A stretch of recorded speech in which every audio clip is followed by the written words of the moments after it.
Hi, everyone. Welcome to Revenue Rescue. This is a monthly webisode series from Affinitiv. So each month, we actually feature a new topic that addresses common challenges within your dealership that you may be potentially leaving revenue on the table. So we want to help you with that.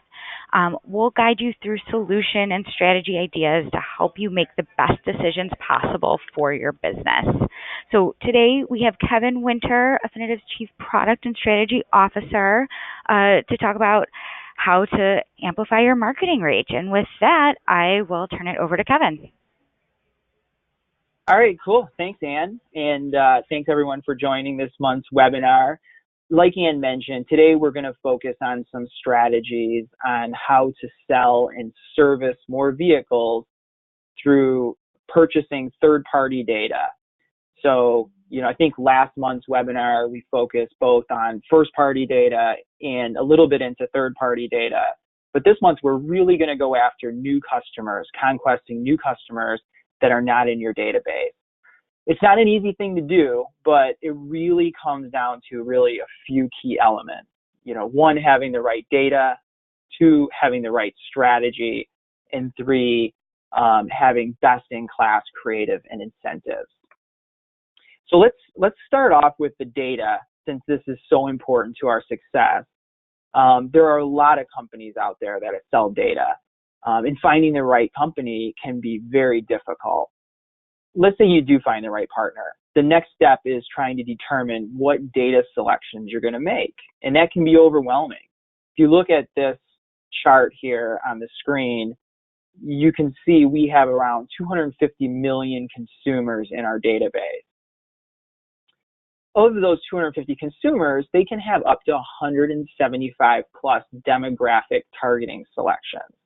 That includes everything from household income, gender, lifestyle, auto intenders, business information, personal finance information. And like I said before, it can be overwhelming. That's why it's not just important about finding who has the most data. It's important to find a partner that can make recommendations on that conquest strategy. So the key is, the partner would focus on those challenges that maybe a dealership is having, or even present opportunities so a dealership can accomplish their goals.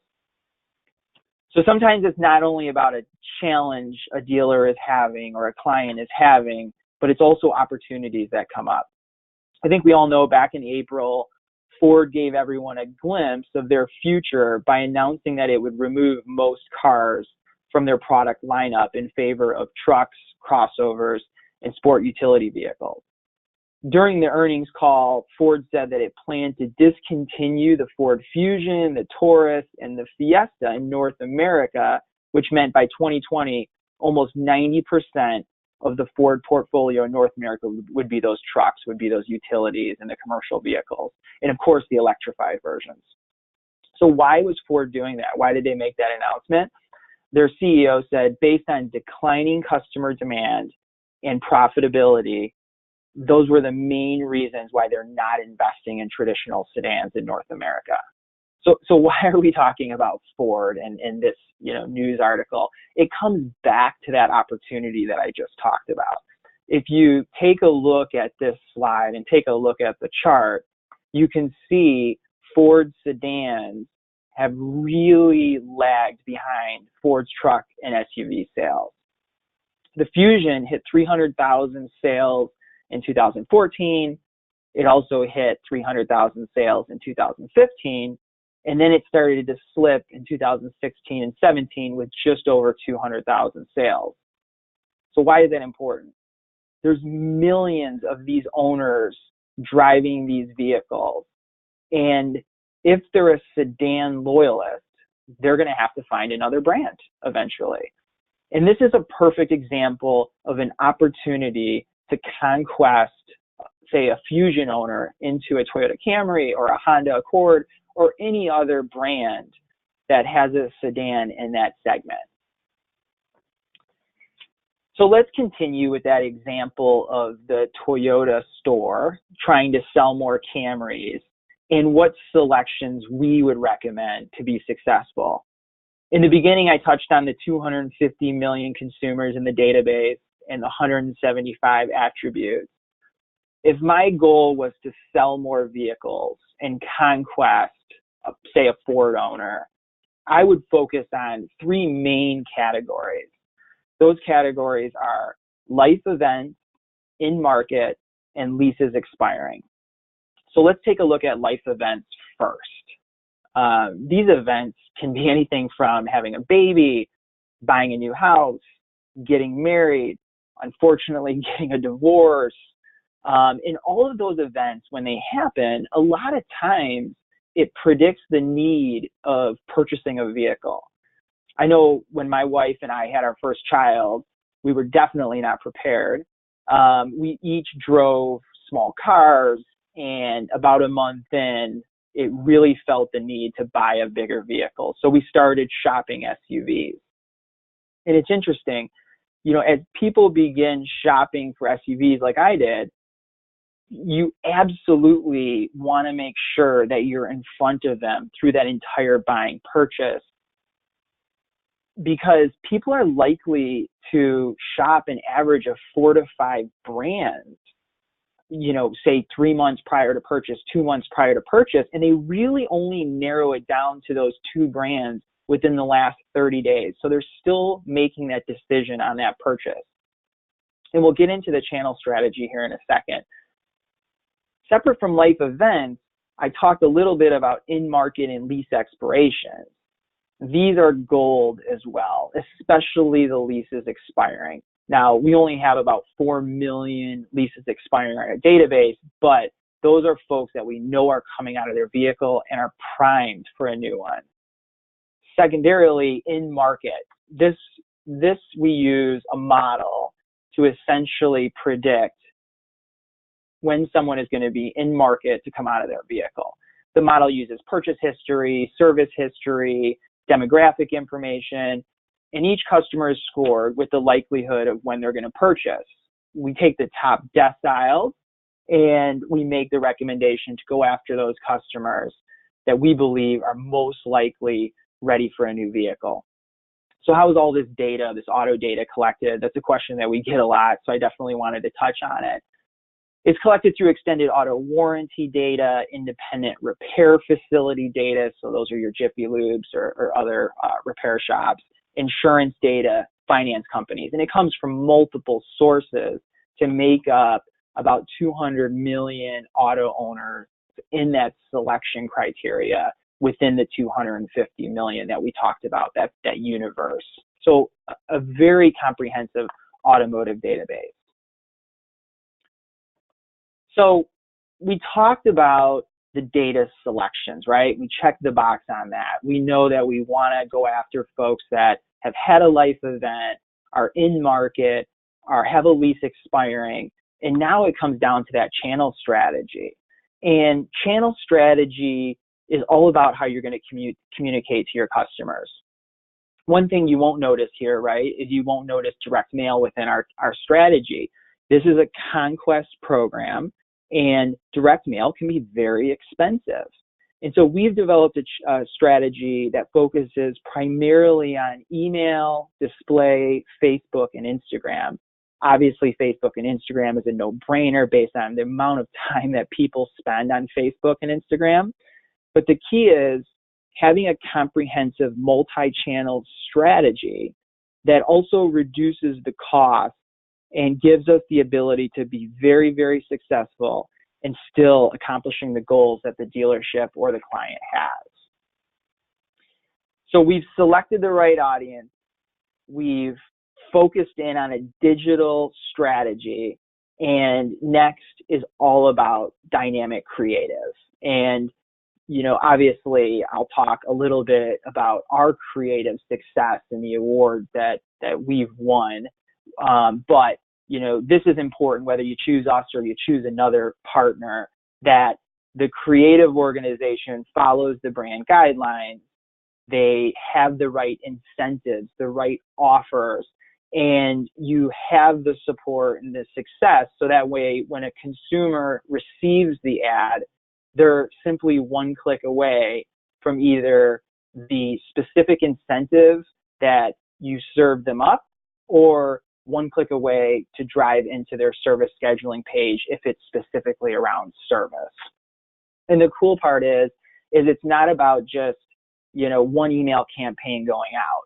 Typically, we look at it from a 30-day period, a minimum of 2 email campaigns, and then also a minimum of, say, 50,000 social impressions and minimum of 30 to 40,000 display impressions. And that's focused on that strategy only. However, it is different for each client, for each dealership, depending on their challenge. So let's talk a little bit about some recent success, just to kind of show you what we present back. So here's a report. Sorry, I'm getting some pop-ups. Here's a report from a sales campaign that we recently sent out on behalf of a dealership. The campaign period was from August 16th to September 17th, so a 30-day period. We targeted around 10,000 consumers in the database, and we focused primarily around the dealership's primary market area. We used the selections that I talked about earlier: lease expirations, new movers, new parents, newlyweds, so those life events, and then also in-market buyers. Overall, we deployed 2 email campaigns, and that was over a 30-day period, as I mentioned earlier, and about 50,000, just over 50,000 social impressions. So for this particular campaign, we didn't include display. It was email and social only. We had about 2,000 email opens out of the 10,000 consumers targeted. So that's 20% open rate for a Conquest campaign, which is extremely strong. So we know we targeted the right audience, and we know that the offers were something that the consumer wanted to see. If you go down to the campaign performance, overall, it was a $2,000 investment that the dealership made, and they sold 11 vehicles. So if you look, we've also got a red box around cost per vehicle sold. And so out of the 2,000 and the 11 vehicles sold, it was a cost per vehicle sold of $182. We've had a lot of conversations with OEMs, manufacturers, dealers, and based on the feedback that we've received, if you're under $300, it's a no-brainer from a Conquest campaign. So we're always targeting to be under that $300 mark. Now, although this was a sales campaign, the cool part is it also generated ROs. And the unique part about our reporting is we'll let you know if a consumer was in your DMS or not in your DMS. So you'll see for the service, 7 of them that came in for service were not in the dealer's DMS prior. So did this ad generate some type of interest from the consumer to come into the dealership that they didn't realize the dealership was there? And then you'll also see 5 of the ROs, it's been 1 year, and we consider, say, that dormant in the DMS or lapsed, whatever we want to call it. So the good news is you're still getting, the reporting that you need, and you're also able to identify what's truly Conquest versus not, which is really, really important. Like I said, whether you use Affinitiv or you use another partner, this is all just information that helps you along the way. So let's finalize this conversation around that opportunity that we talked about, right? Because there's a ton of opportunity out there. You can see it within the data, and you know the challenges and the opportunities that lie in your market. So just keep in mind that the keys to your success are going to be reaching consumers using a multi-channel digital approach. Not saying direct mail shouldn't be used. In some cases, it definitely is used if you can't reach the consumer via email, via social, via display. But there is another approach using a digital multi-channel strategy that can be sometimes more cost effective. Think outside the box, right? Don't be cookie cutter. So when you look at the creative and you look at the offers, make sure that you stand out in your consumer's inbox or on their social feed. lastly, we all know that there's mounting pressure out there to exceed sales and service quotas. We all have them. And finding new customers is going to be key to that success. We really, really appreciate all your time today. We thank you for joining the webinar and learning a little bit more on our strategy around conquesting new customers, whether it's through sales and service. If you guys have any additional questions, please feel free to reach out to any of your contacts here at Affinitiv. If you don't have contacts at Affinitiv, whether they're in our sales organization that visit the dealerships or our client care organization that serves the dealerships over the phone, feel free to use this email address and ask us any questions at solutions@affinitiv.com. Have a great day and have a great rest of your week. And once again, we really, really appreciate it. Thank you.